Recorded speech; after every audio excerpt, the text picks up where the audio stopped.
Hey there.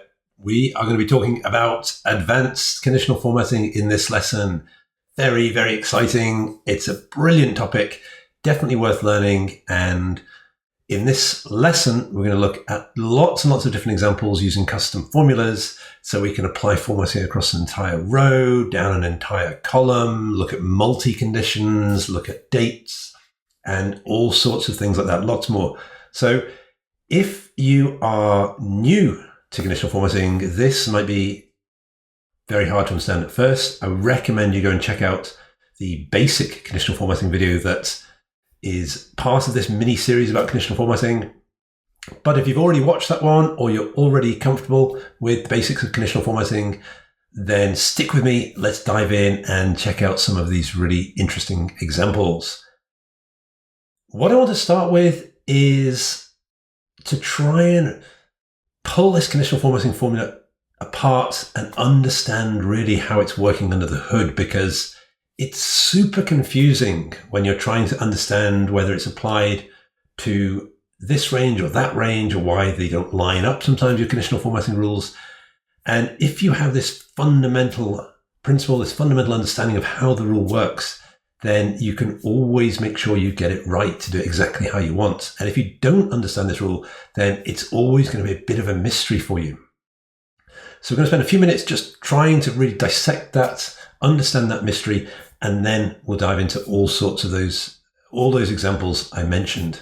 So feel free to just jump straight to those examples if you wish. The chapter notes are below the video.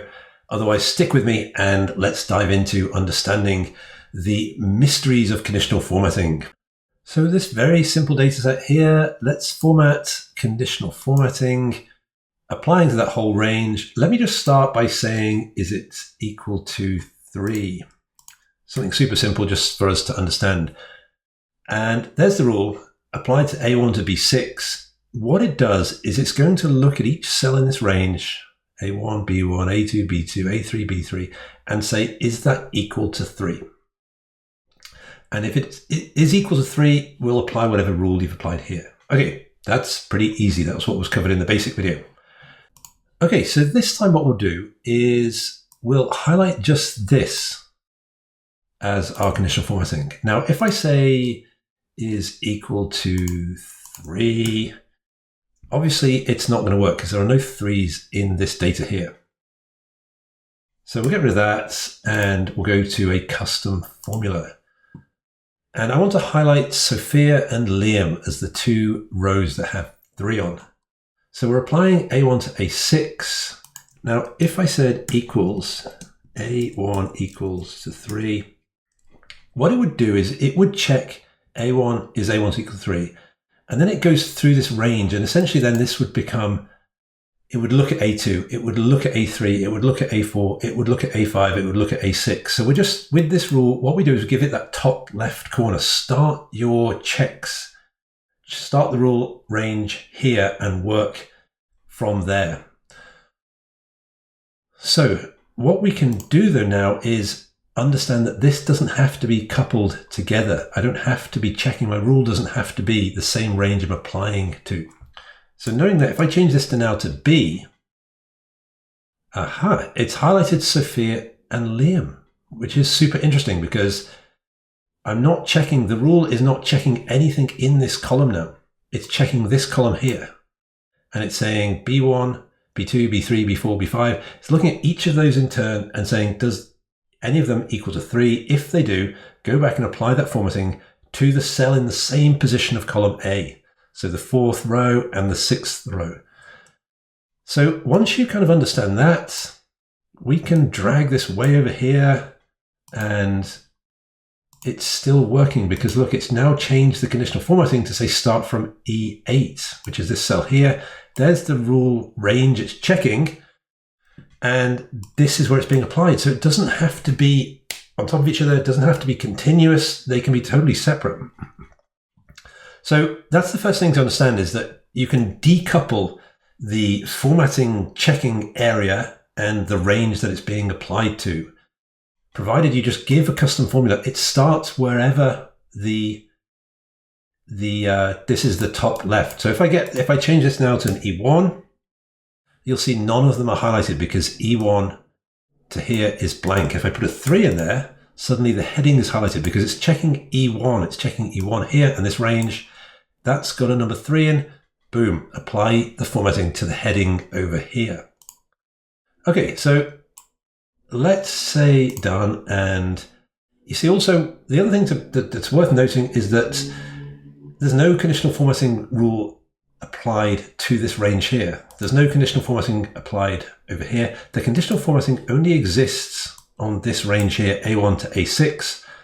It happens to be checking over here, but it's only being applied over here in A1. So if I'm here, it doesn't exist. The computer thinks if it's here, it does exist. So let's just delete that. We'll bring this rule range back over to here. So we looked at how we can decouple where it's applied and where it's checked. And with that in mind, what we are going to do now is apply a rule here.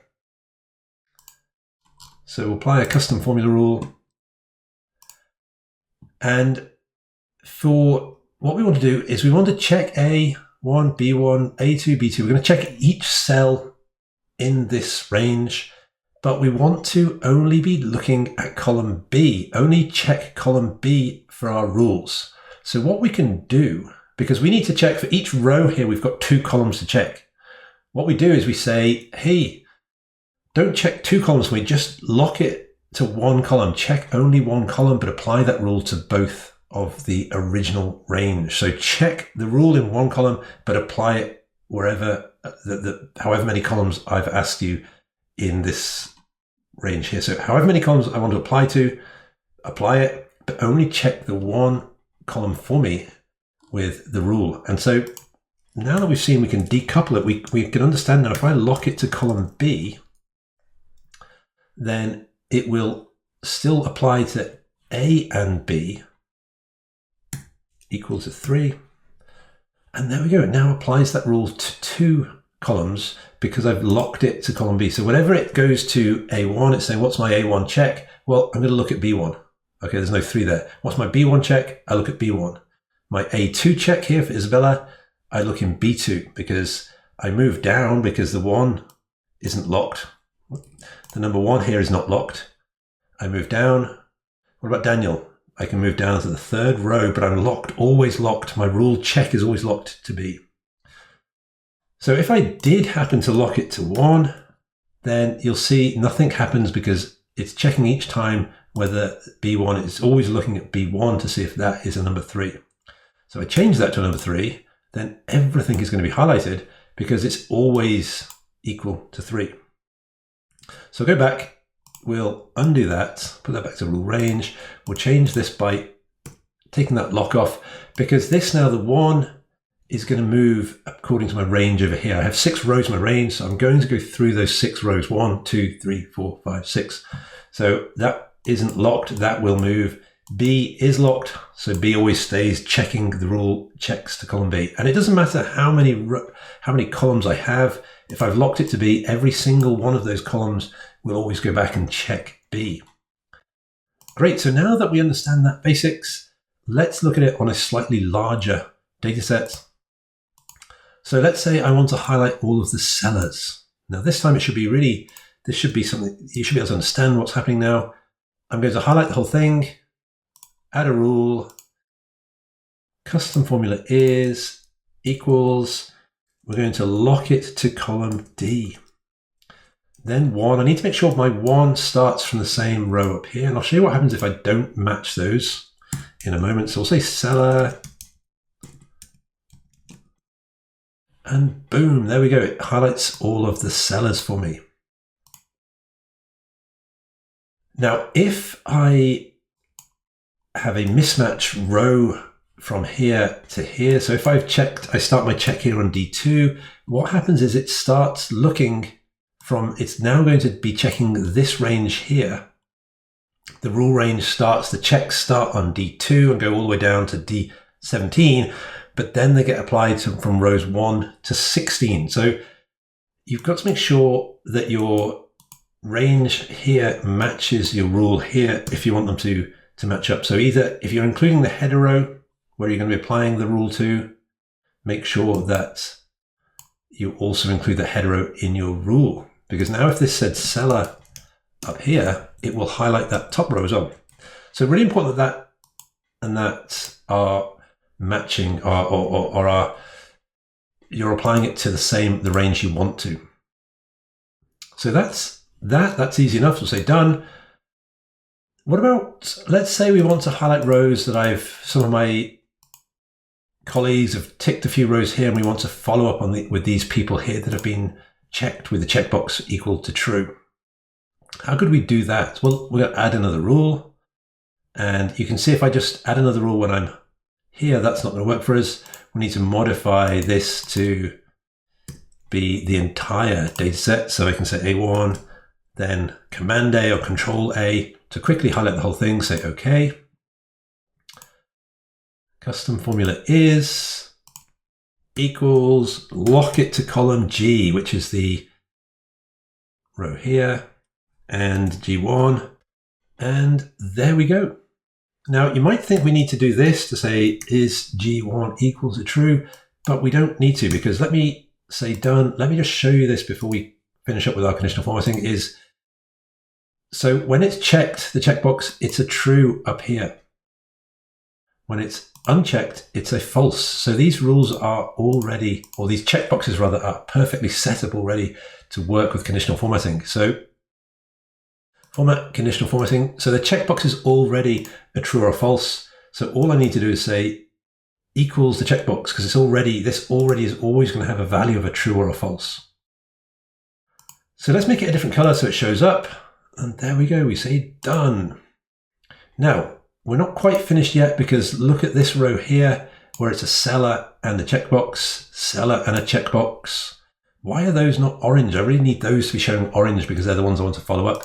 So let me highlight format, conditional formatting. We need to swap the order of these two, because this one is the one that takes precedence. I want to make sure that the follow-up ones are orange regardless of whether they're sellers or not. Then after that, highlight anything that's a seller. So highlight over the dots where it becomes the cross arrow, and then drag your rules around to your heart's content to make sure you have the rule that's most important or taking precedence coming up to the top there. Okay, so let's see how we can use conditional formatting to find duplicate entries in our data sets. Because right now, looking at this, it's pretty hard to spot them manually. And it's a good idea. I usually like to highlight and find the duplicates first before going ahead and just deleting them with, say, an add-on or the unique formula, because then I can take a look at which ones are the duplicates. Maybe there's an issue that I can identify that way. So it's always good to find them first, consider them, and then go and deal with them and delete them potentially.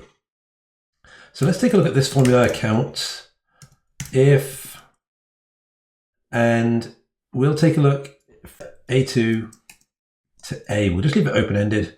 Let's lock it, and then we'll go and look at A2. So it's going to take a look, it's going to count A2 in this column. And I'm using the listing because that's like my unique ID number for this data set, so it should be unique. So there's number one found. That's what that's telling me. If I drag down, look at that, number twos. There were 2 number twos found. So let's send it all the way down to the bottom. And we have one set of duplicates here that actually has 3 in. So it's the original and then 2 duplicate entries. So this formula is the one we can use to identify duplicates. So what we need to do now is turn this into a true or false for our conditional formatting. And the other thing, having now seen how we work with conditional formatting and how we highlight across rows, we're doing our checks in A, but whenever we are even looking at these other columns, we still want the check to be performed on A. So we do that by locking this to column A here. So check column A and keep it locked to column A, the value we're searching for, the value we're looking at. Okay, and then to turn it into a true or false, we're going to say, is this output here greater than 1? Because it will be false in this case. But when we have a duplicate like these two, it's going to be true. So we'll send this down. And look, we have now true there for these duplicate rows, true and true for these duplicate rows down here. So now we can apply that rule. So we'll come in here and just copy that rule. So highlight it all, press Control-C to copy, just escape to come out of there. Now what's important is I've started this on row 2. So let's just make sure we actually highlight from row 2 as well. If you start from row 1, then by all means highlight that as well, include the header row, but just make sure that your formula here lines up with wherever you're going to apply your formatting. Remember, that's a key step. So we'll go conditional formatting, custom formula is, paste that formula in there. Let's make it, say, the gold color there, done. Close down and look at that.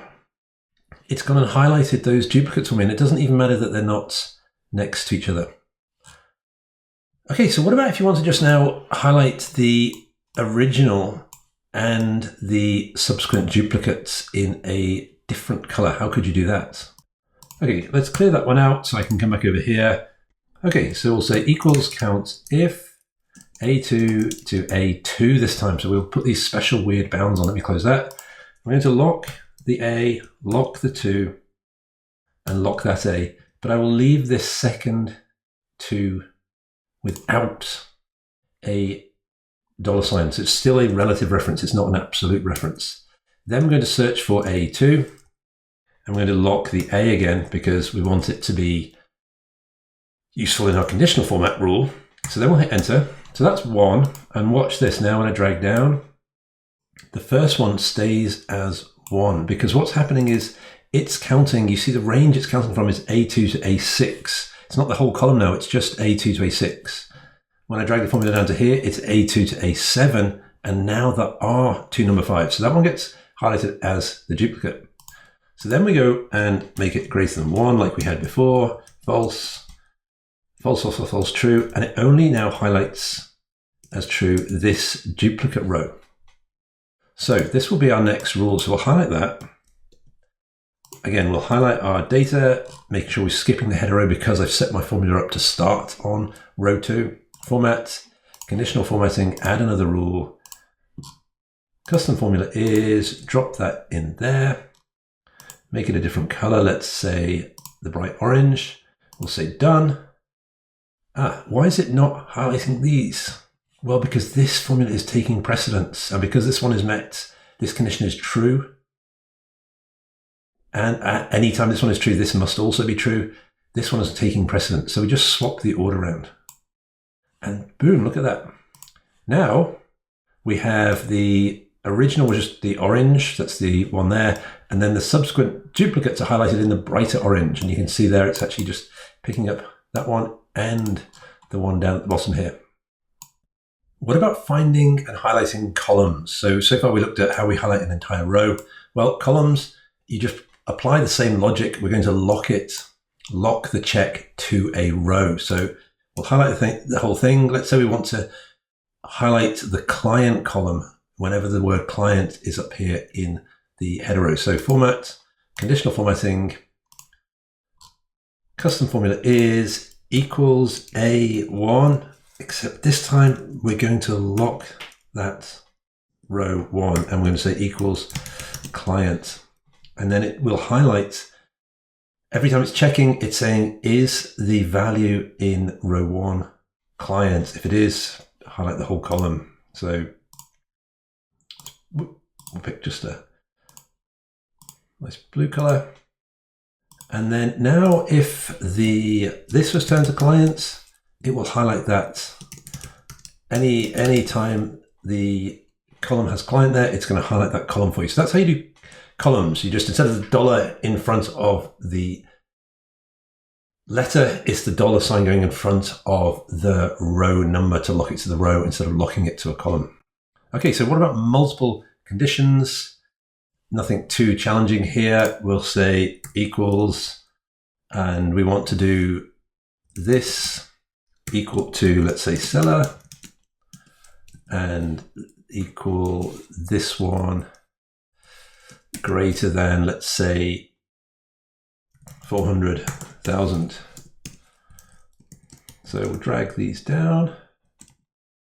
And what we've got, do we have any trues? One true there. So we would say and we'll put that in. And now it's highlighted that for me. So what we do is we have a test for one condition, a test for the other condition, and then we can use and, or, because if I change this to an or, it will change there'll be a lot more trues, because anytime one of them is true, it would have a true here. And we can just use that then to highlight the rows we want. But otherwise it's the same. So we'll highlight it all now. Well, in fact, let's just make sure we've built this out here, because it does make it easier. It's really hard to build those rules inside conditional formatting. So the first one there is D2 a seller. I'm going to lock it to row D2. The second one is F2 greater than that? And again, we'll just drop this in here and we'll lock it to the column F.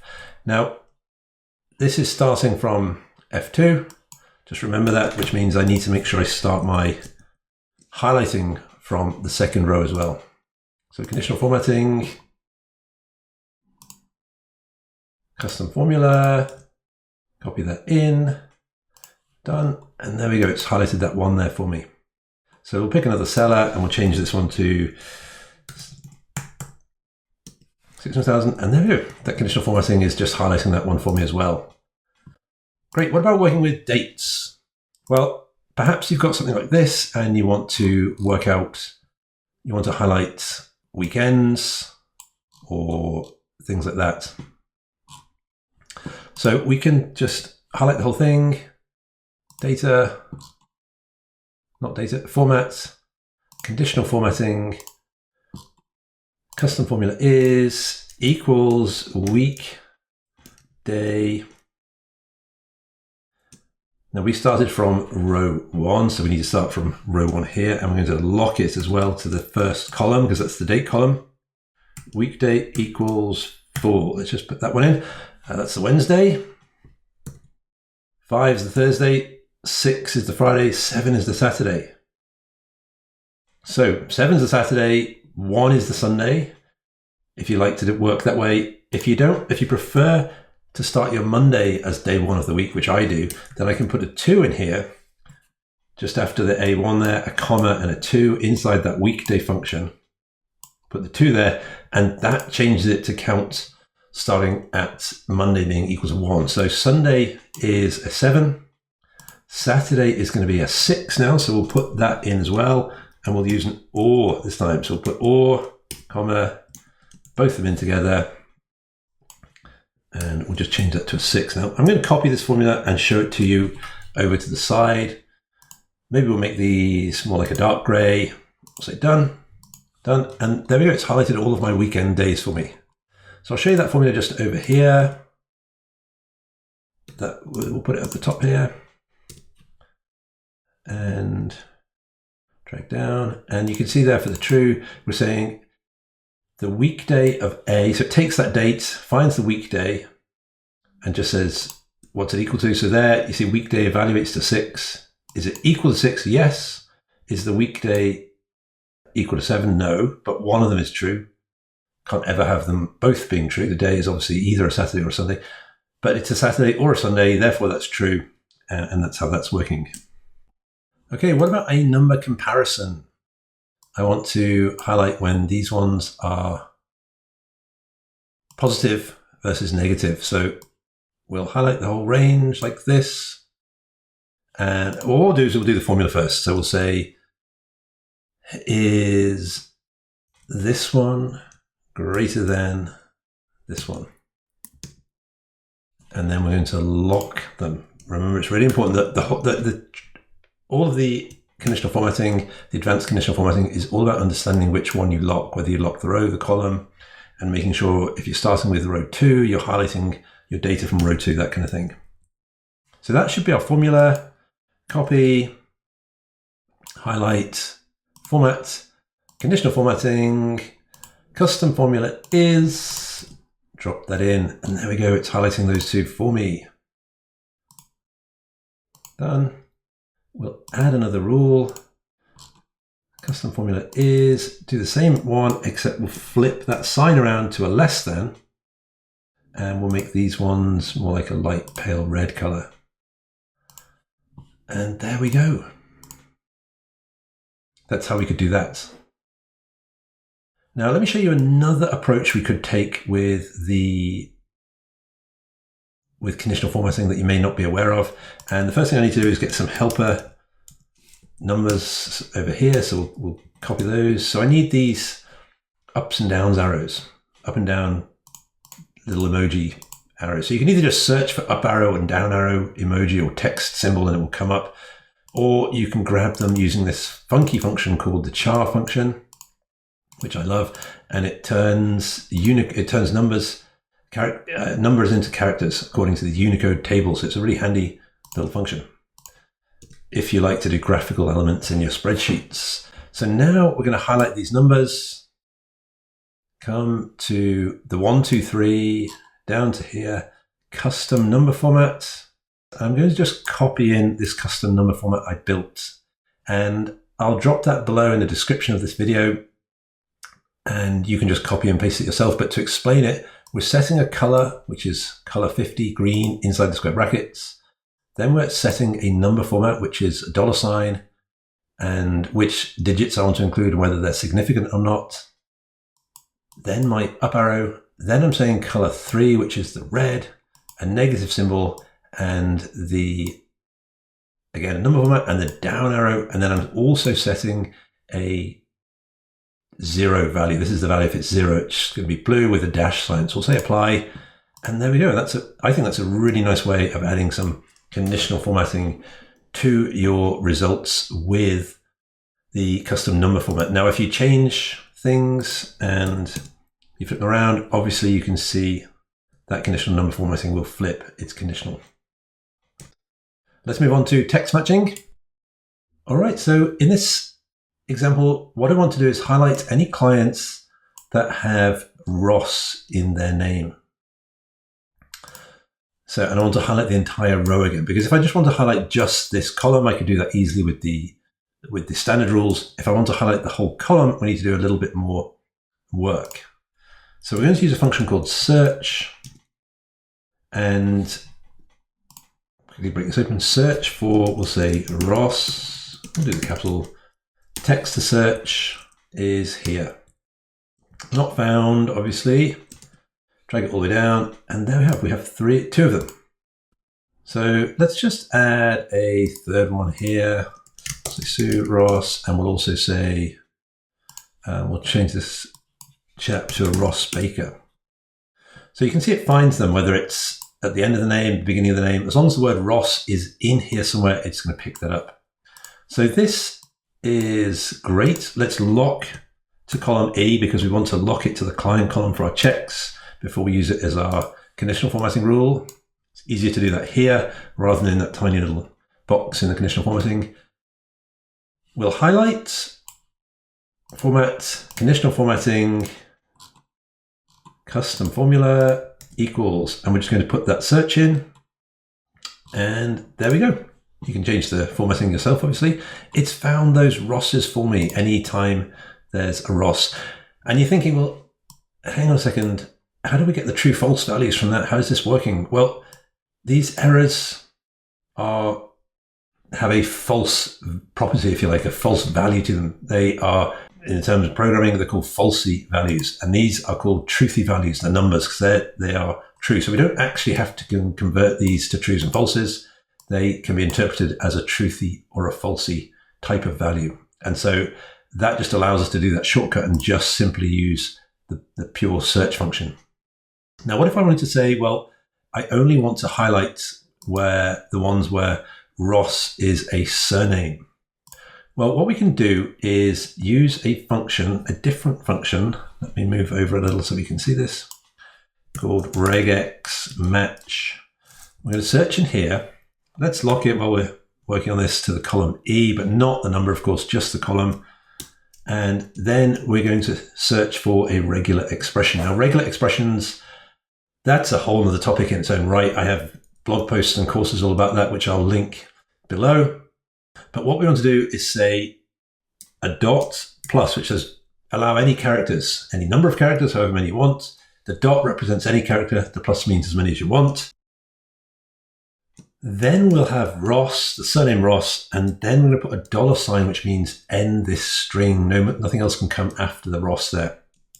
So it's going to be searching for the exact match of Ross at the end of the string. And we'll close that, drag down, and true, true, but crucially, that one's now false. And we can now copy this rule in. Let's take a look. So we'll copy. Again, we'll highlight just from row 2 down because our formula starts on row 2. Conditional formatting, add another rule. Custom formula is, drop that in. Make it a different color, of course, so we can see. We'll make it red. We'll say done. And finally, we just need to swap the order, the precedence there, so that because this is a more specific rule than the general one. The general one said anything with Ross in. This one said anything finishing with Ross. So of course, the order needs to be find the specific one, then find the general Rosses. Now, if there was a Ross in the middle of a person's name as well, that would be green, of course, because it now contains Ross, but it's not at the end, so it doesn't get highlighted red. So that's text matching. All right, in this example, I have now added a state column. So each of the property sales is now based in a state. And what I want to do is highlight rows of my data set based on a specific subset of states. So I have my list of important states that I want to keep an eye on, that maybe I'm the agent for. And I want to say, how can I highlight all of these rows in my data set conditionally so that when data changes or new dates gets added, these rows will stay highlighted. So the trick is, or the difficulty with this one is we're going to be doing a rule that uses a lookup table in a different sheet. Okay, so that's the really crucial difference, if you like, between some of the other ones. And there's a really important trick we have to do to make that work. So we're going to say equals. And we're going to use a formula called xmatch. Search for California and look for it in lookup table A. And there we go. It finds California. It doesn't find Texas. Nice. So it's giving us errors if the state is not found, but it's giving us a number, a position in that list if it is found. Okay, so let's go and try and use this rule now in our conditional formatting. The first thing we'll do though is we will lock it because I don't want to move. So I need to make sure I lock my lookup range reference to that column 1. Then I want to lock the column inside of here to column D, the state column. So I just put that dollar sign in front of D there, enter. Okay, and we'll just go and copy this now. Highlight from row 2 down, format, conditional formatting, custom formula is, drop it in there, and we'll make them orange, say. It's giving me this red box. We're saying done, invalid formula.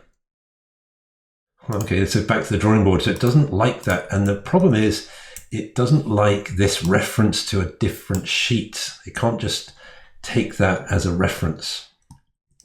So what we have to do is use the indirect function. So we're going to copy this over here and we are going to say indirect, which allows us to turn this into a string by wrapping it with the double quotes there.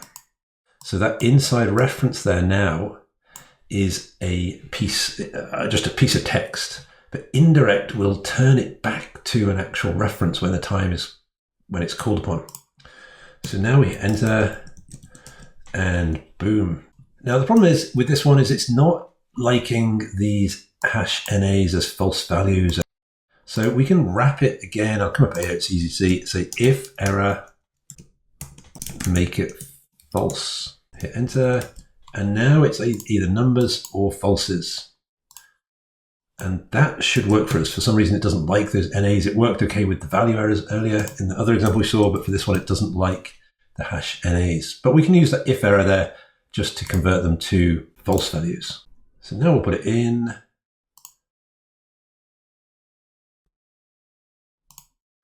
And we'll say done.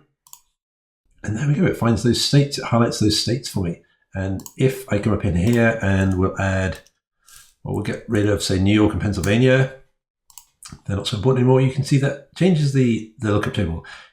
So the key thing to remember with this formula was we had to use this indirect reference, the indirect formula, to reference a different table where the data was, or a different sheet rather that has the data in. So if you need to use a different sheet in your formula for your conditional formatting, you have to use this indirect to get to it. Great. Well, that will do for the advanced conditional formatting. Actually, there's one more little trick I'll show you. This is like a secret, so don't tell anyone. All right, since you've watched to the end of the video, you deserve a treat. And the treat I have for you today is to tell you that you can include borders in your conditional formatting in Google Sheets. Now, you may think that is impossible because borders are not an option down here. There's no way I can add or control borders, but watch this. If I've got some conditional formatting on these ones, this column of ones, if I change them to a 6 or an 8 or a 99, it adds that border around them as well. So you can do conditional borders, because watch, if it goes back down to 4, the border disappears. Perhaps it'll be easier to even see if I hide my grid lines. Add the border, drop the border, add the border, drop the border. So you can do borders, and it doesn't have to be, it can be a bottom border or a side border or a top border. It doesn't have to be this entire border. How do you do that? Well, it's a really janky workaround, so it's not recommended unless you really want to add this effect. But what you can do is you can come into an Excel sheet, create your rule here in exactly the right place on your spreadsheet with the same formats you want here. I'll explain why later. Add your borders as your conditional formatting. Okay, then you save this Microsoft Excel, download it so that you can then upload it into your Drive. So drag and drop your Google Excel file here into Drive. Then you're going to open it, and you see it may have already broken this rule here. Let's test. Oh no, it works. So then you're going to open it as the XLSX. Then you're going to go File, Save as Google Sheets. And then it will save it with a working rule that has that border enabled, that conditional border. Now, one caveat is that if you go in and say, oh, this is great, but in fact, I really want to have, like, I don't know, let's say that orange color instead, you'll notice that when you change the rule, it suddenly breaks that formatting. The borders disappear. So it only works, it's only as good as if you don't modify the rule. So it's a really kind of a janky workaround, but it does work. And if you're desperate to have conditional borders, maybe this little trick will help you out. All right, thanks for watching this video, folks. That was a ton of information we covered about conditional formatting, pretty much covered it from top to bottom. I hope it was useful. And if you like this sort of content and you want to see more in the future, please do give me a thumbs up and a subscribe, because it will really help me grow this channel and keep producing content like this. Otherwise, have a great day. I'll see you again soon in another video. Bye for now.